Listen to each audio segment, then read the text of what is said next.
Bonjour et bienvenue sur le plateau du Buford Show, l'émission spécialement créée pour vous faire plaisir et qui valorise vos artistes de talent. Pour m'accompagner, Alain Guédé. Bonjour à tous, vous êtes bel et bien sur le plateau du Buford Show et nous avons le privilège et la chance d'être invités pour couvrir l'Euro Diaspora Festival qui est organisé par le MODER. Et sans plus tarder, nous allons accueillir son président ici présent. Bonjour, chers mélomanes. Moi, c'est Tsendekis, artiste, chanteur, auteur, compositeur, metteur en scène. Et je suis président du MODER, qui est le mouvement des artistes ivoiriens de la diaspora en Europe. Et le MODER veut dire le mouvement des artistes ivoiriens résidant en Europe, créé en 2006. Et un mouvement qui renferme tout ce qui est art. Artistes, chanteurs, humoristes, peintres, photographes, coiffeurs, en tout cas de l'art dans son ensemble avec le grand art pour valoriser l'art africain et ivoirien à travers l'Europe. D'accord, mais si j'ai bien compris aujourd'hui, je pense que le MODER prend une autre tournure. Est-ce que vous pouvez nous expliquer à peu près ce que c'est? Une autre tournure, c'est-à-dire que le MODER continue de grandir depuis sa création parce que nous mettons en place des activités de façon sérieuse. En l'occurrence, la fête de la musique, nous sommes à la 11e édition que nous avons fait. Le concert de l'indépendance de Côte d'Ivoire, la 11e édition. Et ensuite, là, aujourd'hui, la première édition d'une nouveauté qui est le Euro Diaspora Festival. Un grand festival qui a sa première édition, qui aura lieu pour vraiment valoriser encore la culture africaine. D'accord. Je trouve ça extraordinaire de trouver un jeune comme vous, je ne connais pas votre âge, de créer, voilà, on va parler, de créer une plateforme comme ça qui permet quand même à toutes sortes d'artistes, parce que moi je pensais que aux artistes chanteurs, mais là vous précisez que vous avez des coiffeurs, des couturiers, voilà, un peu de tout dedans. Voilà, donc je trouve ça très intéressant comme. Merci. Voilà. Ça valait la peine parce que vous savez, on n'est pas chez nous. Et il était important pour nous de pouvoir exporter notre culture au plan international, montrer vraiment ce que regorge la culture africaine. Toute la richesse culturelle africaine, il fallait le montrer à tout ce public-là, ce public européen. Et donc on a souhaité vraiment créer ce mouvement pour d'abord fédérer toute forme d'art, rassembler des artistes, les répertorier à travers l'Europe, savoir qui est où, qui fait quoi, afin de pouvoir mieux s'orienter. Voilà. Donc il était important pour nous de donner ce festival-là, qui encore rassemble et les Africains et les Européens. D'accord. Okay. Alors moi je vais juste revenir en arrière. Je voudrais juste avoir, pour une première édition, globalement, est-ce que vous avez rencontré des petites difficultés ou bien ça s'est passé? Comment ça s'est passé? J'aimerais bien. Déjà l'idée m'est venue comme ça de pouvoir initier ce festival-là. Je suis moi-même festivalier, j'organise beaucoup de festivals déjà. D'accord. Mais on n'avait pas un festival propre à nous en tant qu'artistes. Et vous savez que un artiste qui n'a pas d'estrade, qui n'a pas de plateforme pour s'exprimer, elle perd confiance. C'est comme une femme qu'on ne drague pas. Ah bon? Elle perd confiance. Voilà. N'arrive pas à comparer pas trop. Non mais c'est vrai. Et quand on drague une femme, normalement les garçons, l'homme ne devait pas être jaloux, il va être heureux parce que ça montre que vraiment il a de la valeur. Ça valorise sa femme, que quelqu'un d'autre trouve l'autre femme. Comme ça, un artiste, quand il n'a pas d'estrade, de scène pour jouer, il perd confiance. Et nous on dit à l'artiste, on va qu'il perde confiance, il faut lui créer un environnement de sécurité en passant par les festivals, etc. C'est pour laquelle on a initié le festival Euro Diaspora pour que l'artiste africain puisse rencontrer l'artiste européen et que sur une plateforme, il y ait de la danse, de la chanson, de la musique traditionnelle africaine et européenne. D'accord. Donc voilà un peu ce qui nous a motivés à créer ce festival. Ok, mais ça concerne que les artistes spécifiques de la Côte d'Ivoire ou que du continent africain? Non, Euro Diaspora Festival, de par son appellation, fait un brassage entre artistes africains et européens. C'est un lieu de rencontre de cette diversité-là. Comprenez donc, dans les artistes africains, nous avons les Camerounais qui vont jouer, nous avons les artistes burkinabés, les artistes maliens et ivoiriens qui vont jouer. Ils voient le volet traditionnel et le volet moderne. Et aussi, on aura des expositions de pan-africains et on rencontrera aussi des artistes européens qui vont arriver, chanteurs, photographes. En tout cas, ce sera une scène, pour une première édition en tout cas, ça sera une scène vraiment colorée. Un brassage. Voilà, un brassage. Voilà. On espère que pour l'année à venir encore, on rencontrera encore d'autres sommités de la musique européenne qui collaboreront avec des sommités de la musique africaine. D'accord. Alors, je vais essayer de vous poser la toute dernière question parce que comme ça continue tout à l'heure, on ne va pas épuiser tout. Moi, je voulais juste savoir où en est vraiment le moderne au niveau de sa notoriété, parce que d'autant disent que vous n'êtes pas crédible et il y en a qui disent non. Et puis j'aurais appris aussi que vous aviez dès le départ, dès la création, il y a eu un engouement autour du mouvement et aujourd'hui il est un tout petit peu en perdition. J'aimerais... Alors le modèle déjà n'est pas en perdition, c'est un mouvement sérieux parce que moi je suis un artiste sérieux, j'ai 10 albums, je ne suis pas un parvenu de la musique ivoirienne. J'ai 10 albums, j'ai commencé avec les Mewé et vous savez comme dans tout mouvement, surtout africain et en particulier ivoirien, il y a un manque de solidarité. Voilà. Quand on fait quelque chose, au lieu de soutenir celui qui fait quelque chose, quand c'est bien, on met des pots de bananes, on sait décrier, mais on ne sait pas construire. Et c'est dommage, mais heureusement d'ailleurs, moi je ne m'arrête pas sur les Widi parce que j'ai une carapace très solide, je sais d'où je viens, je sais que la musique africaine a de la valeur. Il faut la valoriser et donc pour la valoriser, il ne faut pas écouter les bavardages parce que ça ne sert à rien. C'est l'avenir qui doit démontrer la vérité et le modèle après son ascension, aujourd'hui le modèle est connu. En Côte d'Ivoire, moi j'étais à Abidjan fraîchement, partout où je passe j'ai rencontré le ministre de la Culture, le ministre de l'Intérieur, le Buruda qui est le bureau des droits d'auteur et bientôt la direction du Buruda viendra en France pour qu'on ait un séminaire pour expliquer aux artistes leurs droits parce qu'ils ne connaissent pas les droits, la majorité. Et c'est important de leur montrer l'importance du fait qu'on soit artiste et l'importance d'adhérer au Buruda et à la SACEM. Vous comprenez? Oui. Donc le modèle accompagne les artistes. Maintenant, vous savez, il n'y a jamais quelque chose qui n'est pas critiqué. Il ne faut pas s'arrêter sur les 8 dits, il faut avancer. Le modèle avance, lentement et sûrement d'ailleurs. Et le modèle a aujourd'hui 11 ans. C'est pas on joue. Et donc on est sérieux. Et on a fait des grandes choses. On continue, je ne vais pas les détailler, on aura l'occasion. Mais le mot d'être national sérieuse, voilà une assurance ici. Une assurance, vous pouvez zoomer là-dessus, hein. C'est une assurance. Avant de faire toute activité, vous voyez, c'est marqué Euro Diaspora Festival. Oui. On est déclaré à la préfecture. La Massif nous connaît. Quand il y a des événements terribles, on nous envoie des messages. Nos membres sont couverts. Ce que nous sommes en train de faire, même vous-même vous êtes couverts. Voilà. Donc ce n'est pas du blablatage, c'est du sérieux.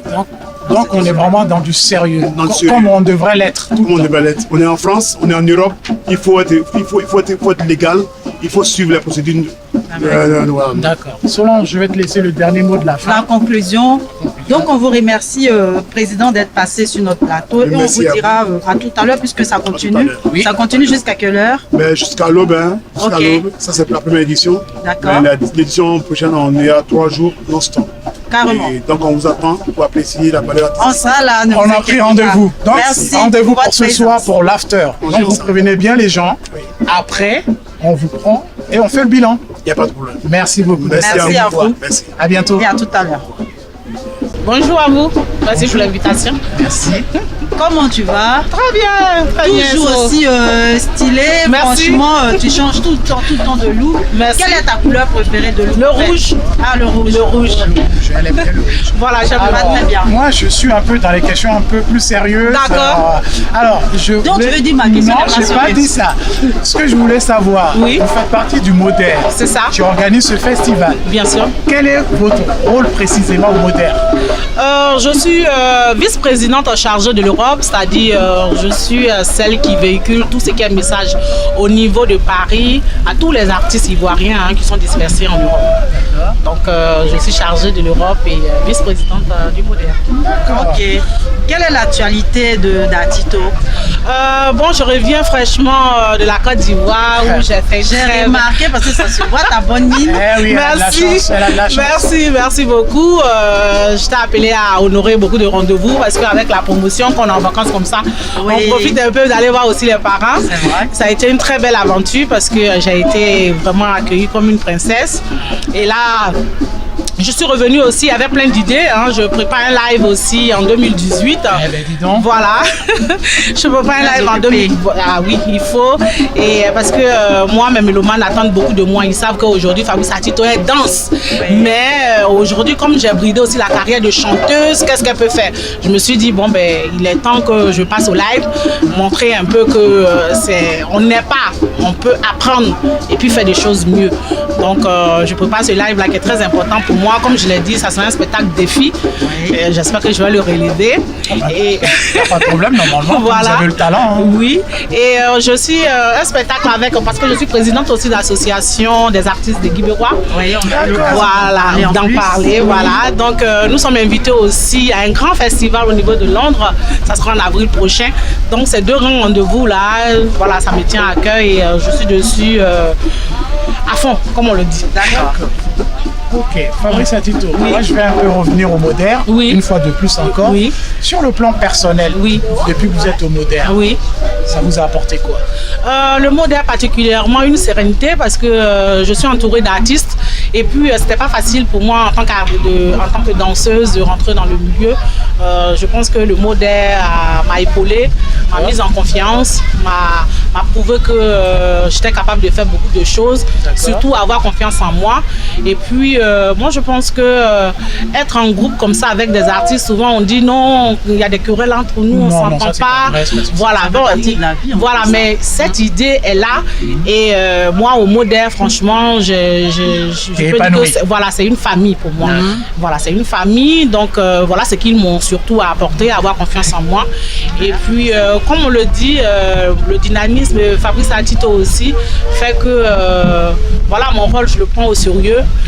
Aujourd'hui, nous avons réussi à contacter plein d'artistes ivoiriens qu'on avait, on peut dire ça, oubliés, ou qui avaient peur, ou qui ne sont pas en France, qui n'ont pas encore de papier et tout ça, qui sont un peu...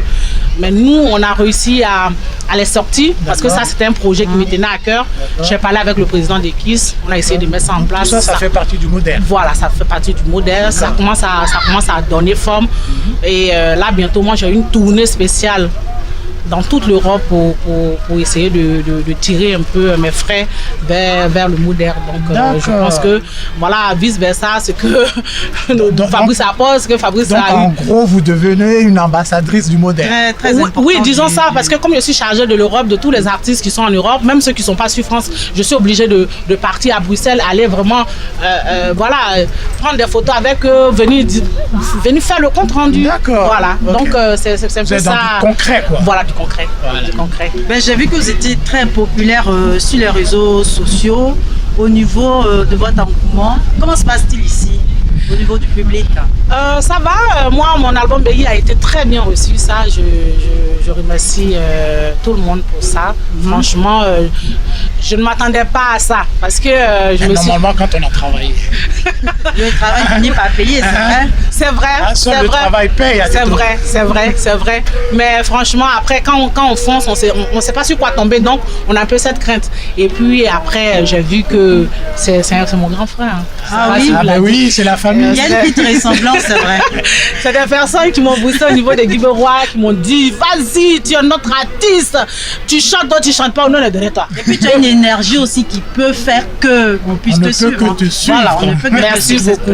Merci beaucoup. Moi j'aime faire les choses à fond. Voilà, comme je le dis toujours, on t'a pas demandé, on t'a pas pressé de le faire. Quand tu décides, tu le fais. Écoute ce que les gens te disent à côté. Il n'y a pas que le mauvais qui vont te dire. Même si c'est en mal, c'est pourquoi tu te corriges. Voilà. Donc moi, ça fait que moi, voilà, je suis voilà. Toujours positif. Écoutez les conseils, parce que vous avez toujours quelque chose à prendre de ce qu'on vous dit. C'est ça. Et je pense que ce message, comme je le véhicule aussi souvent sur les réseaux, ça fait que voilà, après tu as écouté les administrateurs, admirateurs, voilà, eux ils viennent aussi. Ceux qui sont passionnés restent. Ceux qui sont là pour découvrir, découvrent. Et puis bon, du bouche à oreille, ça part. Voilà. Un petit coup de chant peut-être pour se dire au revoir. D'accord. J'espère que tout le monde a fait ça. Hein. Non. Tout le monde a fait. J'ai pas entendu le président de il faut laisser ça. Tout le monde a fait. Vous donnerez la signification après. Samanani, eyanani saole kanani samanani le grekeno. Ozazani mu ona gretia samugi. Ozazani mu ona gretia samugi. C'est du live. Ozazani mu ona gretia ma. Ozazani mu ona gretia samugi. Sonia samanani, eyanani saole kaoni samanani le grekeno. Merci beaucoup, Fabrice. Merci. Quelle voix. Donc pour le mot de la fin, cette émission, Oui. elle est là. Oui. Elle sera encore ce soir dans la salle. Ah, d'accord. Et ça s'appelle l'after. D'accord. Voilà, dorénavant, on vous suit avant vos spectacles et après. C'est vraiment gentil. Bonjour, Saïzo le parolier. Franchement, j'aime bien le mot parolier parce que ça veut dire que tu es quelqu'un qui aime au fait la lecture, la poésie, tout et tout. Essayez de m'expliquer un peu ce que ça veut dire Saïzo le parolier. Saïzo, c'est composé de deux thèmes. Qu'on dit saï, on sait, ça ne nous étonne pas. Ah, Quand on met le zo, ça veut dire qu'allons-nous faire. Ah. Donc c'est deux sujets. Ça, c'est en quelle Donc langue? c'est tout un ensemble. Hein? C'est tout un ensemble. C'est en quelle langue? En langue guébié. D'accord. Qui vient de la Côte d'Ivoire. Côte d'Ivoire, précisément l'ouest. D'accord. Ok. Ma mère de le Gagnoa, mon père guébié de Lakota. D'accord. Ok. Saïzo, Oui, mais toi et moi, on se connaît. bien sûr. Mais aujourd'hui, on ne parle pas de la même chose. Oui. Aujourd'hui, on est venu pour parler du MODER. Ouais, le Et MODER. comme tu es un membre en part entière du MODER, Ouais. j'aimerais, au jour d'aujourd'hui, quel est ton bilan que tu fais au sein du MODER? Sincèrement, c'est pas pour vous blâmer, pour mettre les beurres dans votre yeux, mais le MODER était créé en 2006. Moi, j'ai trouvé le MODER en Europe en 2012. D'accord. Voilà. Et puis, c'est comme ça, dès qu'il s'est venu envers moi pour me parler du MODER. Et puis, je lui ai demandé des projets du MODER. Qu'est-ce que MODER fait? Qu'est-ce que MODER apporte les artistes? D'accord. Il a essayé de me dire que le MODER doit promouvoir l'art des artistes. D'accord. Des contacts, par exemple, et puis de la société, ce qu'on doit faire pour qu'un artiste puisse vivre aussi sur les sociaux. Voilà, donc tu as adhéré à toutes ces idées-là. Voilà, toutes ces idées. Sincèrement, MODER, ils m'ont fait vraiment beaucoup de choses pour moi. Sincèrement, pas pour les autres, mais moi. Préciser pour qu'on sache un peu plus de Ils ont détails. fait que je me suis déclaré à À la la SACEM. SACEM, ça c'est Ah, très d'accord, important. ok. Ils ont fait beaucoup de communiqués. Côté ma première dédicace que j'ai organisée à l'espace Loisir le 7, D'accord. je suis passé sur Télé Suite et j'étais abonné sur Télé Suite. D'accord. Parce que mes clips passaient en boucle. D'accord. Donc ils ont fait vraiment, c'est par rapport au MODER que j'ai essayé de promouvoir certaines idées qui en moi, qui accompagnaient de la parole. D'accord. Donc vous pensez que avec le MODER, les gens se font mieux entendre. Donc quand il n'y avait pas le MODER, ça se passait comment? Les gens n'osaient pas aller se déclarer tout seuls comme des grandes personnes. Oui, ça dépend parce que le temps de Simon Templar est déjà passé. D'accord. Ça date ça. Hein, il y avait... Alors, on était tout petits. Hein. Ouais, avec le On était tout petits. Parce qu'aujourd'hui, tu vois, quand on dit un artiste, Oui. c'est pas forcément de vivre dans un bar pour dire que je suis un artiste. Non. Un artiste, ensemble, un artiste doit déclarer ses œuvres. Quand tu déclares les CD, tu es payé pour ça. D'accord. Important. Excuse-moi de couper, mais c'est très important de préciser ça parce que sur le plan personnel, j'ai remarqué que beaucoup d'artistes ivoiriens, ceux que je connais, ne savent même pas où passer pour aller à la SACEM. Donc, sincèrement, si vous pouvez donner toutes les infos possibles, ce serait vraiment génial. D'accord. On dit, nos parents qui disaient que quand un oiseau qui est en brousse et vers les 18 heures il crie, Ça, c'est ça le veut dire côté que parolier, ça. le jour de la nuit approche. Vous voyez? Donc il faut se Donc, préparer à rentrer. Voilà, Ouais. donc je vais leur dire que la parole est sacrée. Un artiste, c'est seulement quand tu es déclaré à la SACEM, en fonction de tes CD que tu déclares à la SACEM, tu as un petit montant à payer. D'accord. Ok. Ça dépend de si c'est 1000 CD. Moi, sincèrement, j'ai fait 1000 CD, j'ai payé 535 taxes par rapport à les CD. Ils m'ont remboursé 95% Des 500 euros. des prestations des CD. D'accord.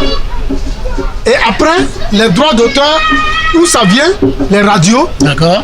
les dédicaces que aussi tu organises, tu dois les déclarer. Tout à fait. Et en fonction de ça, on te baisse. Un certain montant. Non, tes droits maintenant. Tes droits. Tes droits D'accord. qui te reviennent. Ok.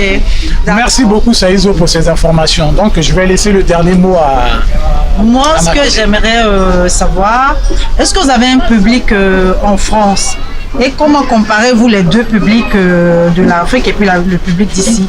Sincèrement, je ne peux pas dire que j'ai un public parce que le public... Pas que vous, les chanteurs oui, africains, parce que le public, c'est quoi? Le public, ça dépend de ton travail. D'accord. Ceux qui apprécient tes bienfaits, Les yeux, oui.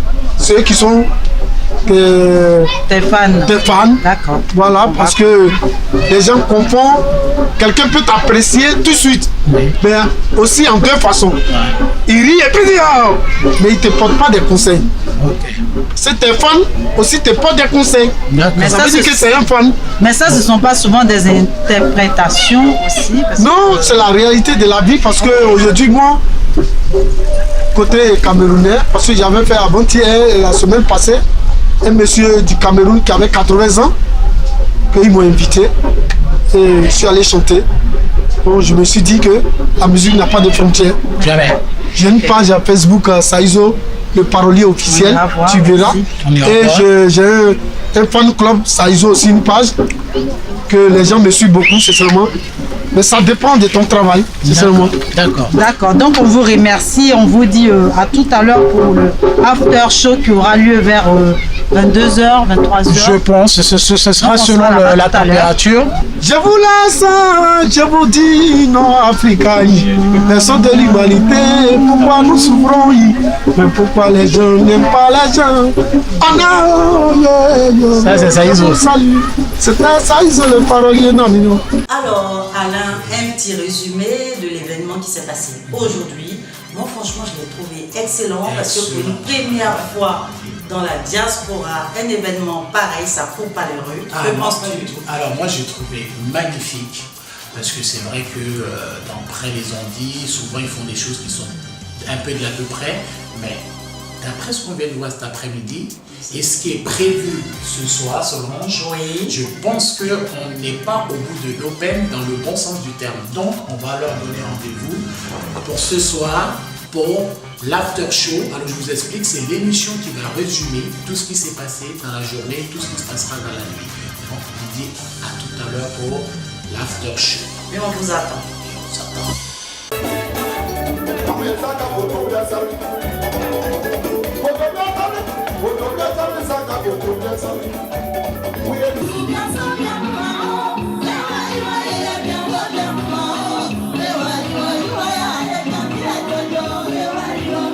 Alors, comme promis, on a fait le tour de la soirée et pour vous en parler mieux que moi, pour vous donner vraiment une opinion positive et objective, il n'y a que le président qui peut en parler.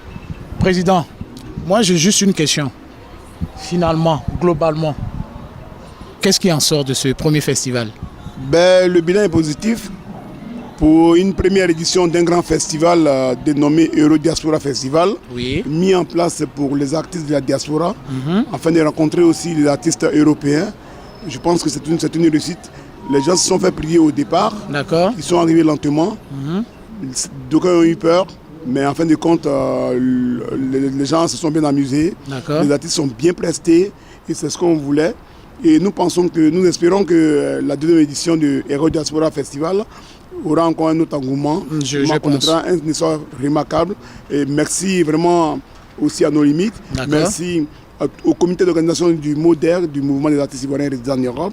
Le mouvement par excellence, j'ai l'habitude de le dire. Et ce mouvement qui fait beaucoup d'actions pour les artistes ivoiriens, qui fait de la Côte d'Ivoire une vitrine artistique. En tout cas, ce festival nous a permis de pouvoir créer des rencontres avec des artistes venus de l'Allemagne, vous l'avez vu. Merci et merci beaucoup à tout le monde. Et je vous donne rendez-vous encore l'année prochaine pour la deuxième édition. On est ensemble. D'accord, mais avant de prendre rendez-vous pour la deuxième édition, je voudrais juste que vous nous disiez éventuellement quels auraient été les petits problèmes, et s'il y en a eu, que vous auriez rencontrés pour que éventuellement ça nous serve de leçon pour la prochaine fois. Parce que, excusez-moi, mais j'imagine qu'un festival comme ça, on ne se réveille pas le matin pour l'organiser. Mais non, ça a été pensé depuis maintenant 2 ans et mis en place cette année. Il y a eu quelques couacs. Vous savez, c'est comme ça, quelque Ça chose fait partie de la vie, quoi. Voilà, qui va réussir, c'est toujours ça. D'accord. Et c'est des leçons, nous avons tiré des leçons, tant à l'organisation et aussi à la mobilisation du public. Voilà. Le pique-nique géant qui a commencé le matin a été un succès. Le soir aussi, le festival aussi qui continue aussi. La soirée a été allée lentement, mais il y a eu un boom. Et on a tiré beaucoup de leçons au niveau de l'organisation pratique. On n'a pas mis en place tout ce qu'on a voulu faire. Il ne faut pas nous tenir rigueur parce que c'est la première édition. Donc on promet à nos mélomanes, à nos fans, que la seconde édition sera vraiment bien organisée. Et c'est fait pour eux. Ils ont appelé un festival depuis longtemps. Il est là, c'est votre bébé, c'est votre festival. Ne vous faites pas prier. Rejoignez-nous, donnez-nous votre coup de main. On a besoin de votre expertise. Voilà pour réussir. D'accord. Alors, pour un mot de la fin, je pense qu'après toutes ces paroles, les gens auront besoin de savoir à quand pour la deuxième édition. La deuxième édition, c'est pour fin août et septembre prochain. Voilà, donc soyez prêts. La date vous sera communiquée, mais sachez que ce sera dans la fin du mois vers la fin août ou début septembre. Voilà, toujours enchaîné avec nos pique-niques géants. Beaucoup d'expositions, des défilés de mode, de rencontres de masse traditionnelles comme on avait prévu. Voilà, sachez que ce festival est un gros chantier pour que les artistes là, africains et européens, puissent se croiser et créer vraiment ce déclic, cette symbiose pour que la mixité vraiment soit démise et que nous ayons le vivre ensemble. Donc on vous attend et on vous dit encore merci. C'est nous qui vous disons merci de nous avoir permis à nos limites, pour notre toute première, de couvrir cet événement. Cela dit, on a pris rendez-vous. Merci. On vous remercie beaucoup et on vous dit à très bientôt et bon vent. Et pour la deuxième édition, on sera toujours avec vous. Merci beaucoup pour votre soutien et on est ensemble là. En tout cas, c'est une très belle initiative de la part de Dekis et son cabinet, son groupe de l'association des artistes en France, de la diaspora, le Moderne. Ils ont été vraiment formidables parce qu'on a besoin quand même d'être présent en Europe. Et surtout, on vit en France. Les artistes, depuis la Côte d'Ivoire et que la colonisation des Français en Côte d'Ivoire, nous-mêmes, on est des Français. Donc, notre festival, nos activités doivent être connues par la France et par les Français. Donc, c'est vraiment une très belle fête. Et puis, elle est belle d'ailleurs. Franchement, pour l'année prochaine, je pense que j'aimerais qu'il y ait plutôt des artistes, des Ivoiriens et des Africains qui ont des trucs à vendre, qui ont leur culture à présenter, à montrer, qu'ils soient tous de la fête. Et que le soir comme ça, au show, il faudrait qu'il y ait vraiment beaucoup d'artistes d'ailleurs et de la Côte d'Ivoire parce que les Ivoiriens, je sais qu'on sait faire la chose. C'est-à-dire la musique, quand on dit là, c'est les Ivoiriens. Mais il faut que les Ivoiriennes embellissent leur art. C'est-à-dire le peuple ivoirien doit embellir leur artiste que nous sommes. Il faudrait peut-être qu'on prenne conscience de la chance et du don qu'on a. Est-ce que tu ne penses pas que quelque part les artistes même ne sont pas conscients qu'ils ont en main un héritage qu'ils doivent laisser? Mais si les artistes sont conscients, mais les artistes ne peuvent pas immerger sans le peuple. Il faut les fans qui soutiennent ces artistes-là. Mais si les fans sont à la maison, toi, tu sais chanter, tu sais tout faire, tu t'arrêtes devant le micro, tu fais quoi? S'il n'y a personne. C'est pas parce qu'ils ne sont pas conscients, ils sont conscients, mais seulement, comme on dit, l'homme est né avec la jalousie accrochée à son pancréas. C'est peut-être à cause de ça, mais il faudrait qu'on laisse tomber ça parce que le monde a changé, la vie a changé. Avec toutes ces hostilités qui arrivent dans le monde, on n'a même plus besoin de s'en vouloir. On n'est qu'à plutôt être ensemble pour que le monde la vie puisse nous être meilleure. Et bon, voilà. D'accord. Donc, au vu de ta motivation, parce que normalement c'était ma maman, donc je te tutoie, je pense qu'on te verra pour l'édition numéro 2, je pense. Je suis là, il n'y a pas de souci. Voilà. Il suffit de m'appeler et je suis présente. Voilà. Tout ce qui concerne l'Afrique, je suis toujours là. Moi, je suis panafricaniste. Je l'ai dit tout à l'heure, moi, j'ai brisé toutes les barrières dans ma tête. Moi, il n'y a pas Côte d'Ivoire, il n'y a pas tel pays. Voilà. Tout ça, c'est l'Afrique. Normalement, s'il y avait une libre circulation, on aurait, c'est-à-dire, il faut que les Africains se réveillent. On a beaucoup de choses à faire. On a beaucoup de choses. Et comme les ennemis de l'Afrique sont nombreux, eux-mêmes, les Africains, même qui sont prêts à se donner. Non, mais eux-mêmes, ils agissent, c'est-à-dire ils jouent le rôle de l'oppresseur. Donc ils sont toujours en train d'oppresser les Africains. Mais ils n'ont qu'à arrêter ça parce que avant on ne savait pas lire entre les lignes. Mais maintenant, les cultivés sont plus nombreux que non cultivés. Donc ils ne peuvent plus nous blaguer là.